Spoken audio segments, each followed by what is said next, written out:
जय हिंद दोस्तों। स्वागत है आपका हमारे YouTube चैनल में। आशा करते हैं आप स्वस्थ होंगे, मस्त होंगे और अपने अपने घरों में पढ़ रहे होंगे। तो जैसा कि आपको पता है कि हमने प्राकृतिक संसाधन को शुरू किया था, जिसमें हमने मृदा के कुछ प्रकार को डिस्कस करना आरंभ किया था। और उसमें हमने क्या पहला मृदा को पढ़ा था।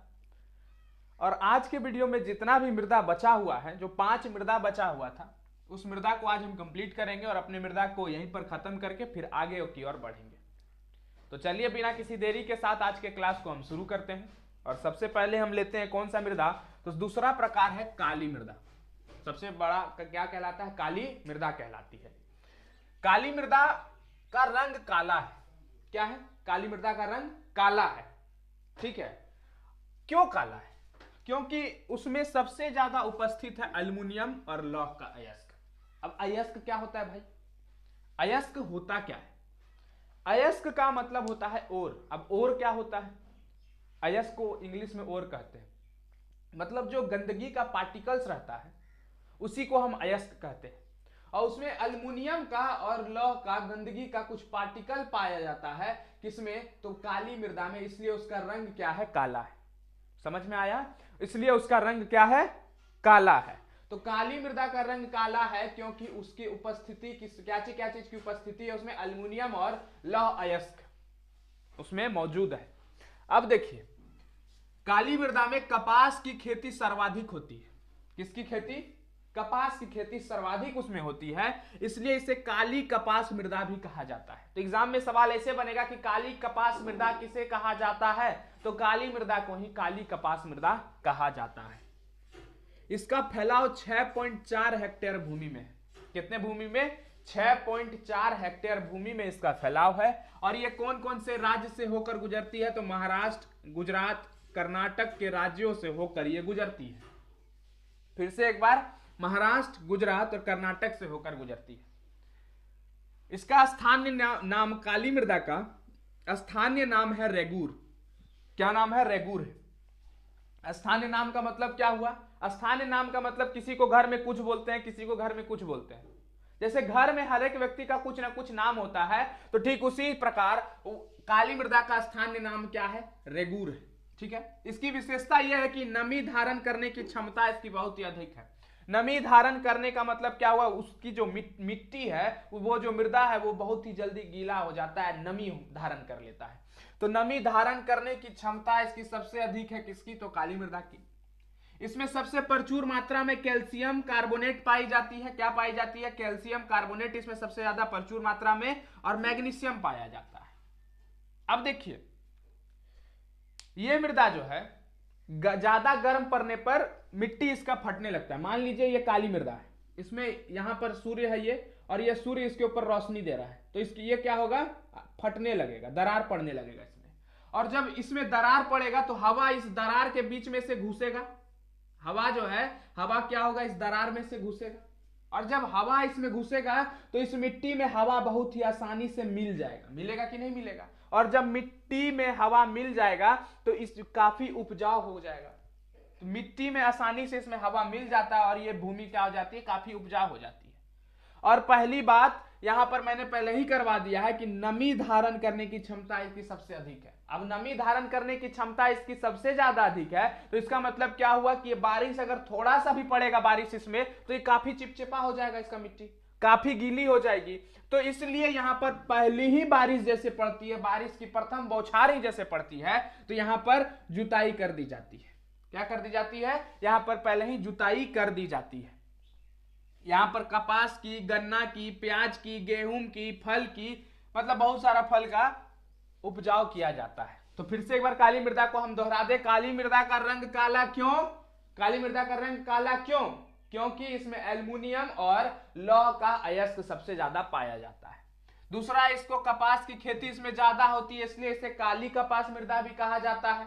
चलिए ठीक है। ये भूमि 6.4 हेक्टेयर में फैला हुआ है। काली मृदा कितने भूमि में? 6.4 हेक्टेयर में फैला हुआ है। ये कौन कौन से राज्य में? तो महाराष्ट्र, गुजरात, कर्नाटक में फैला हुआ। इसका स्थानीय नाम क्या है? इसका स्थानीय नाम रेगुर है। विशेषता इसकी यह है कि ये नमी धारण करने की क्षमता इसकी सबसे सर्वाधिक है। प्रचुरता इसमें कैल्शियम कार्बोनेट की, मैग्नीशियम की प्रचुरता ज्यादा मात्रा में पाई जाती है। और मानसून के प्रथम बौछार में ही इसकी जुताई कर दी जाती है।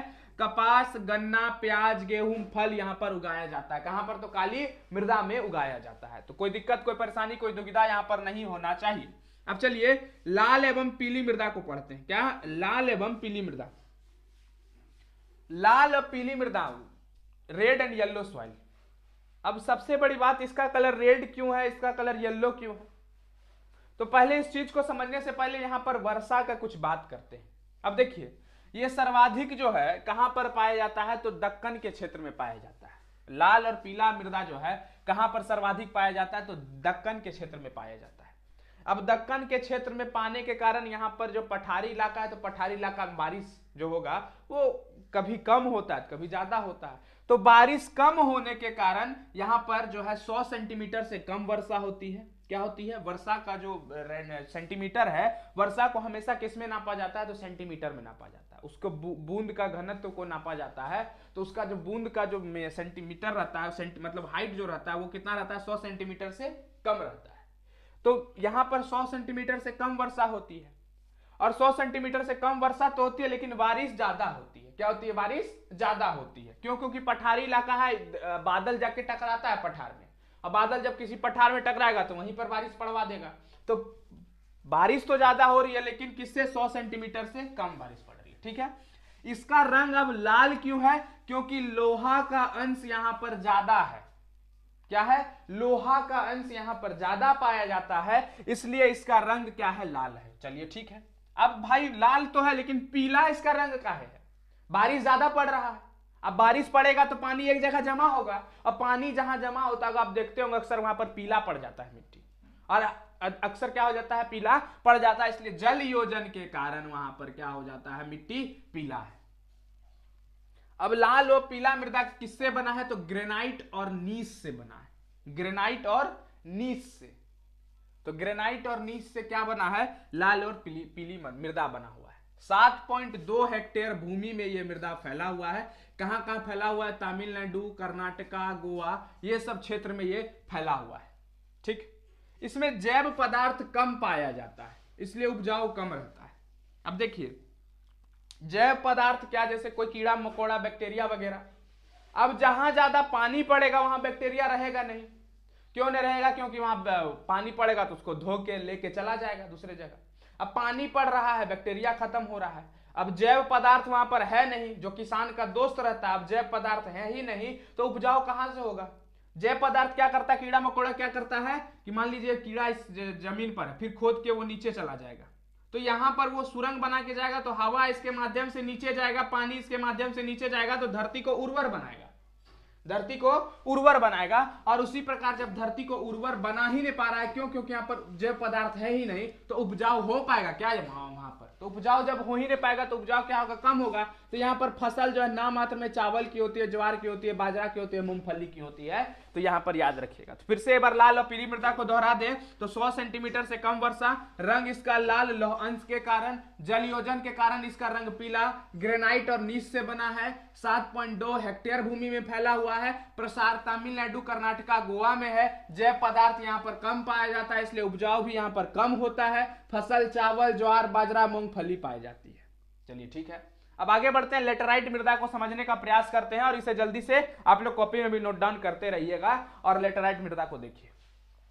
लेटराइट मृदा का नाम, लेटराइट जो है एक ग्रीक भाषा शब्द से मिला हुआ है।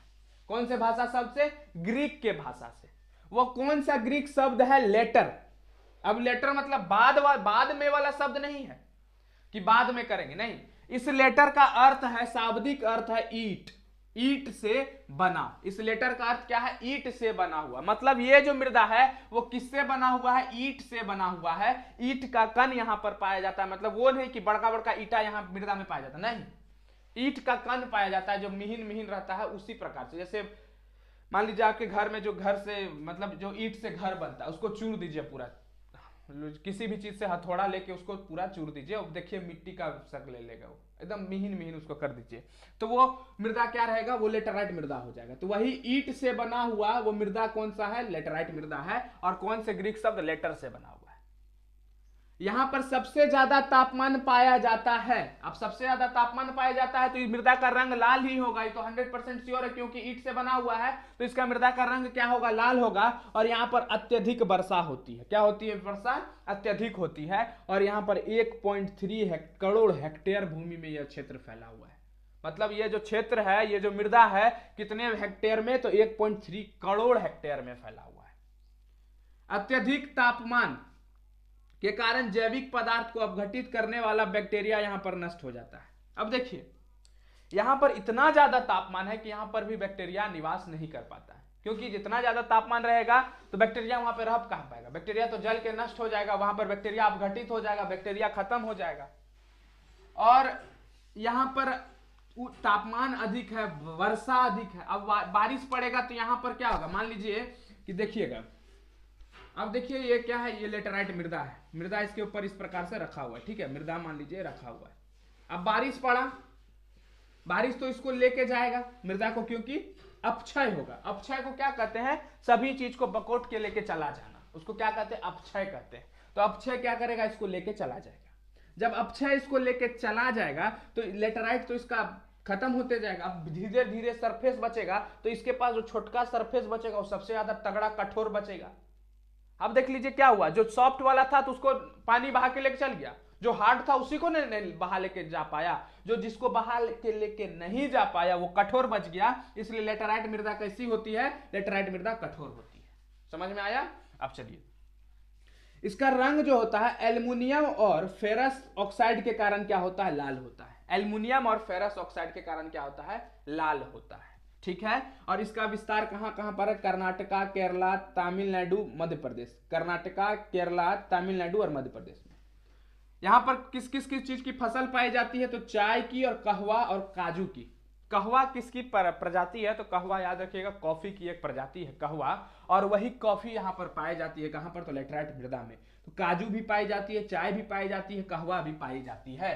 तो फिर से वह लेटराइट मृदा को दोहरा दें। लेटराइट मृदा ग्रीक शब्द लेटर से बना है, और लेटर का शाब्दिक अर्थ है ईंट से बना हुआ।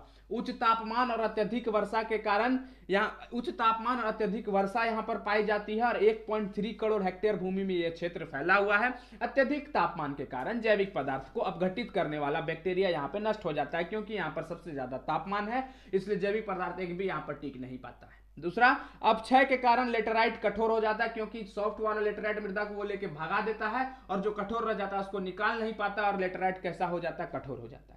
इसका रंग काला होने का कारण, इसका रंग लाल होने का कारण क्या है, एल्युमिनियम और फेरस ऑक्साइड के कारण, ठीक है। विस्तार कहां कहां है, कर्नाटका, केरला, तमिलनाडु, मध्य प्रदेश। फसल यहां पर चाय का, कहवा का और काजू का पाया जाता है। अब चलते हैं आगे, हम पांचवा मृदा को समझते हैं, जिसे हम मरुस्थलीय मृदा कहते हैं। क्या कहते हैं, मरुस्थलीय मृदा। मरुस्थलीय मृदा का मतलब, मरुस्थलीय मृदा का मतलब हुआ कि जो डेजर्ट में जो मृदा पाई जाती है वो कौन सा मृदा होगा, मरुस्थलीय मृदा होगा, ठीक है। तो याद रखिएगा, डेजर्ट सॉइल को हम पढ़ने जा रहे हैं, मरुस्थलीय मृदा को। तो लंबी और शुष्क ऋतु, अल्प वर्षा, ह्यूमस रहित बालुई मिट्टी में विकसित होता है। अब देखिए, लंबी शुष्क ऋतु कहने का मतलब, शुष्क ऋतु मतलब dry season, long dry season. अब ज्यादातर यहाँ पर गर्मी का मौसम ही रहेगा, जहां पर सबसे ज्यादा क्या होगा, गर्मी का मौसम ही होगा। वर्षा कभी कभी होगा, ह्यूमस यहां पर होगा। ह्यूमस मतलब जो नमी मौजूद होगा वातावरण में, वो तो होगा ही नहीं।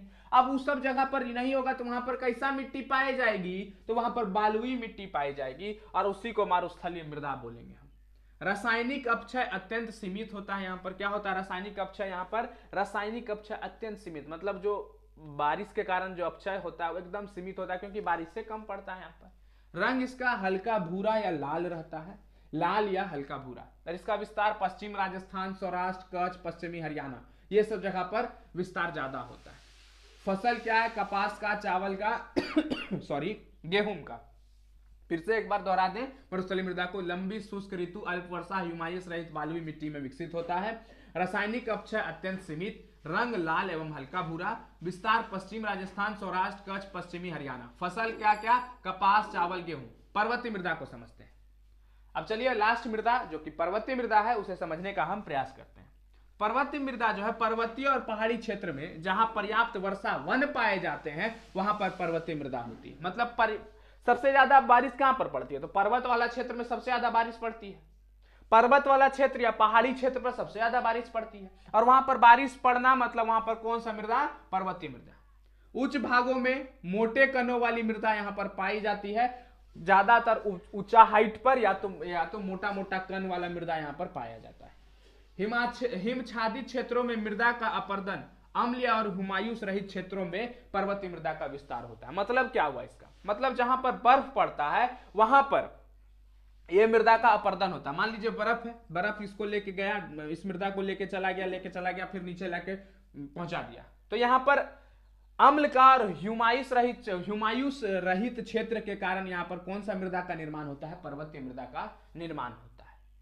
तो इसी प्रकार हमने 6 मृदा को कंप्लीट करने का प्रयास किया, और आने वाले वीडियो में हम इसके आगे समझेंगे कि क्या है मृदा और प्राकृतिक संसाधन के बारे में समझेंगे, किस प्रकार वाटर का मैनेजमेंट किया जाए, किस प्रकार क्या है, उसके बाद जल संसाधन को शुरू करेंगे। तो आशा करते हैं आज का वीडियो आपको समझ में आया होगा। आज के लिए हम इतना ही रखते हैं, तब तक के लिए धन्यवाद। जय हिंद।